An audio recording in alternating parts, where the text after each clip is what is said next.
Welcome back to my channel explore नेपालमा यहाँहरू सम्पूर्ण स्वागत छ। आज म तपाईँहरूलाई यो बुटवल नारायणगढ सडक खण्डको यो थुन्सेबाट यो कौसतीसम्म कुन कन्स्ट्रक्सन जुन भइरहेको छ, निर्माणीन प्रक्रियामा छ र कन्स्ट्रक्सन भइरहेको छ। म तपाईँलाई यो नयाँ अपडेट तपाईँलाई दिने प्रयत्न गर्दैछु। अहिले केही दिन अगाडि जुन बर्सात भएको थियो र बर्सातपछि अहिले धमाधम निर्माण कार्य तीव्र रूपबाट भइरहेको हामी पाउन सक्छौँ र यो थुम्सेदेखि कौसतीको रोड सडक खण्डसम्म अहिले दायाँ बायाँतर्फ वाइड बनाउने काम, त्यसपछि माटो फिलिङ गर्ने र ग्राभेल गिटीलाई फिजाउने काम पनि भइरहेको हामी पाउन सक्छौँ।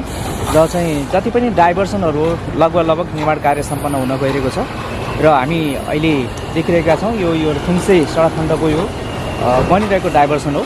म आज तपाईँहरूलाई यही सडक खण्डको नयाँ अपडेट बारे नयाँ जानकारी दिने प्रयत्न गर्दैछु। तपाईँसँग मेरो यो च्यानललाई सुरुदेखि अन्तिमसम्म हेरेर साथ दिनुहोला र यदि तपाईँहरूलाई मन पऱ्यो भने लाइक, कमेन्ट र सब्सक्राइब र सेयर गर्नु पनि नभुल्नु।